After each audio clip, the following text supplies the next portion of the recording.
Let me begin with the questions here, and I appreciate that both of you have addressed the issue of workforce misconduct, harassment, and what you are doing to bring about the very, very necessary changes to rid the agencies of sexual harassment and all forms of workplace misconduct. Ms. Christensen, you mentioned that you've got a code of conduct that has been introduced, mandatory training. Mr. Rupert, you have also indicated that you have a new anti-harassment policy. And you referenced those that are, that this training includes those that are on the fire line.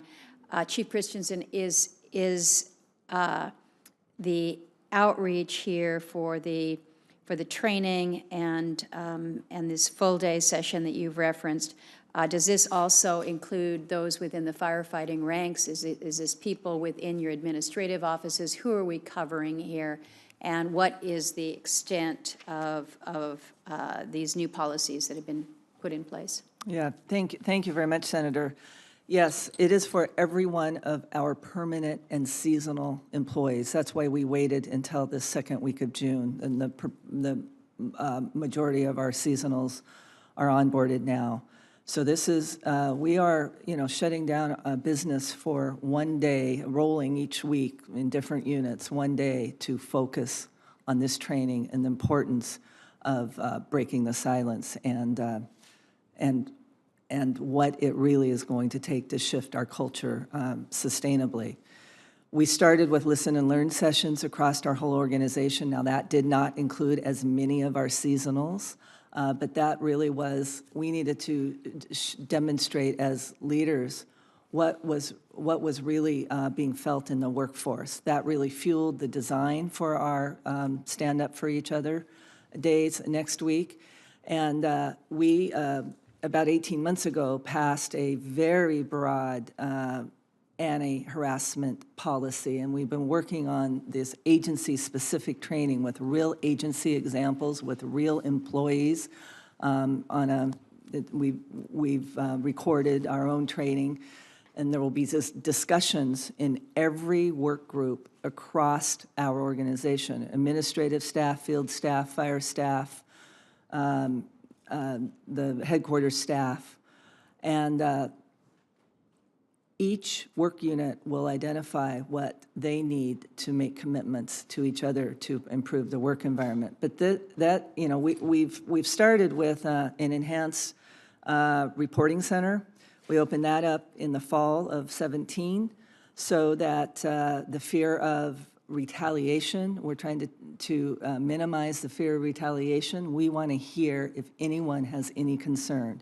We've seen increased reporting. What action then is taken if it is reported, and this is a situation out in the field? You've got an active fire underway, people are working. How do you enforce this? Because it's nice to be able to say that we've got a one-day training session and then you go out there for the season, but it's not like you're reporting to somebody in an office back here.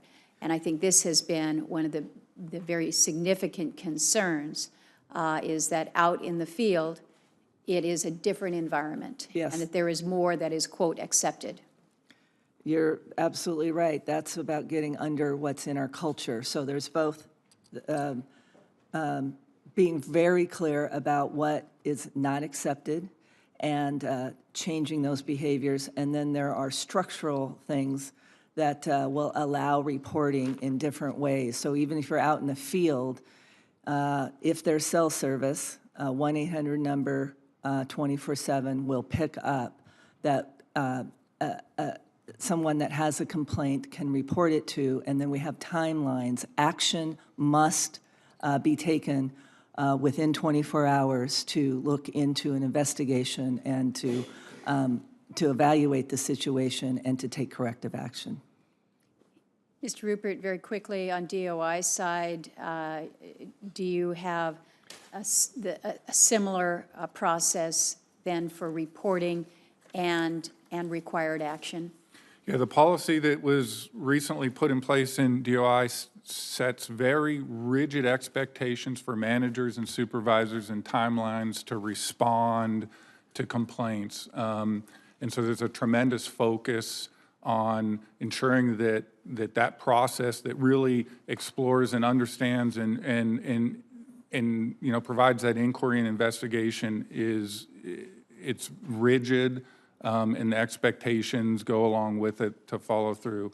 I think to the point of, in the field, especially in, these areas or on these incidents where we have very sort of diverse organizations that are all contributing, as both of our departments, I think, have started to put in much more rigid expectations for how inappropriate behavior will be treated with, that we're anticipating that will generate more interaction when these things occur. And we've had dialogue at senior management level, not only between Interior and Ag, but also with our partners across the entire community, the states, local organizations, tribes, in those interagency settings, to ensure that, these incidents occurring, where this occurs on these incidents where we have this real diverse sort of community all working together, that we don't lose track of those complaints, and that we are following those back to the home organization to essentially ensure that the people are being held responsible for their behavior. Well, and know that from an oversight perspective, we will be back to you on this to make sure, again, that this is more than a one-day training, that this really is about changing a culture that has been allowed to take over our agencies, that has been an extraordinarily black mark.